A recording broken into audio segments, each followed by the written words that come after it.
Dire oui à tout et à Dieu, les premières paroles que j'ai entendues de Francis prononcer, je ne l'avais jamais rencontré, mais je l'avais invité à venir faire une retraite par l'intermédiaire d'un ami qui voulait l'inviter à faire une retraite. Et il n'avait pas de lieu. Alors je lui ai dit pourquoi ne pas venir chez moi à Shropshire. Donc tous les premiers mots que je l'ai entendu dire étaient: la méditation est un oui universel, dit à tout.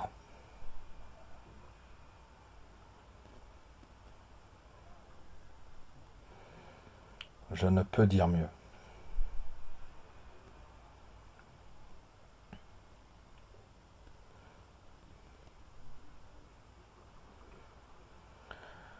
Je ne veux pas que tu dises mieux, j'aimerais juste entendre parler de ça.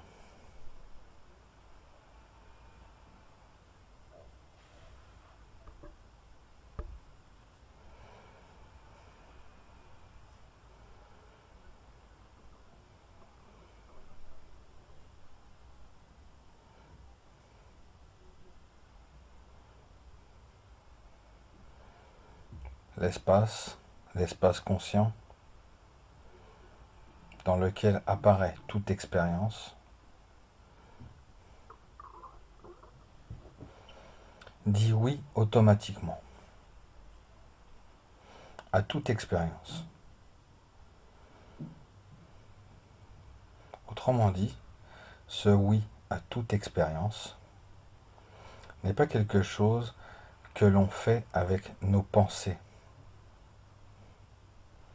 Alors nos pensées vont toujours par définition dire oui à certaines expériences et non à d'autres. Et c'est bien ainsi. Il ne s'agit donc pas du mental disant oui, par opposition à non, à l'expérience. Il s'agit là d'un oui qui n'a pas d'opposé. Un oui qui ne soit pas l'opposé du non. C'est le oui absolu. De l'espace de la conscience. Il ne connaît que le oui.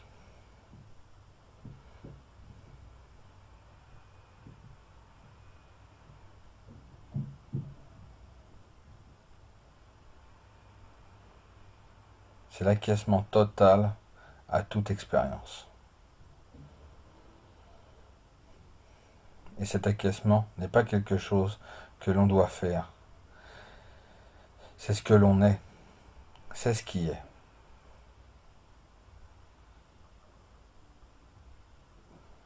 Ce que je veux dire lorsque je dis que la méditation est ce que l'on est, pas ce que l'on fait. Le soi séparé est ce que l'on fait, pas ce que l'on est.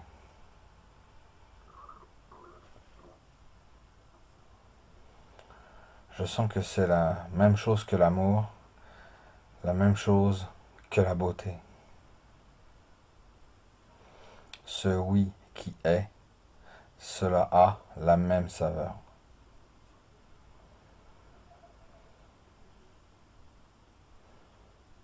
Oui, c'est l'amour inconditionnel de la mère pour son enfant. Quoi que l'enfant fasse ou pas, oui, c'est l'amour inconditionnel. Mais ce n'est pas la même chose que d'avoir le sentiment que tu dois tout accepter dans ta vie. Ça ne veut pas dire que tu acceptes de tolérer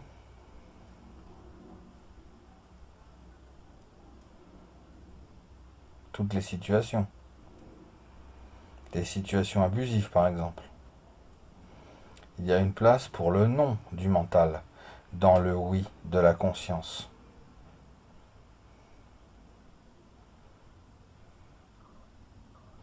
Car le non du mental fait partie de la situation à laquelle la conscience dit oui.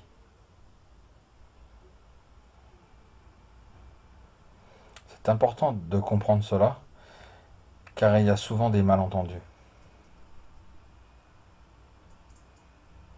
Les gens disent, si je dois tout accepter dans ma vie, etc.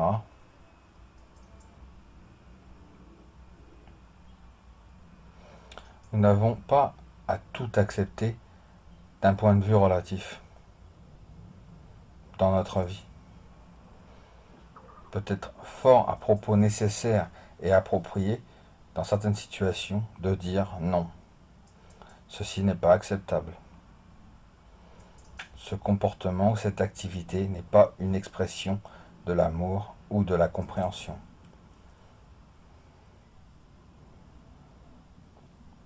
Je ne veux pas y prendre part. Donc, il y a une place pour ce genre de réponse dans le oui de la conscience.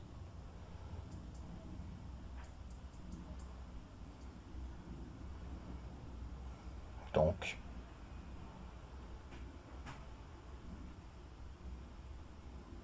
comment sait-on d'où vient ce non?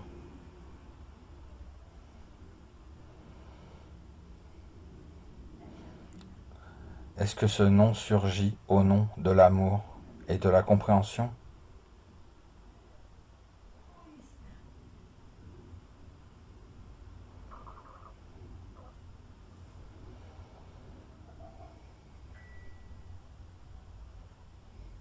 Est-ce que ce non que je ressens est une expression de l'amour?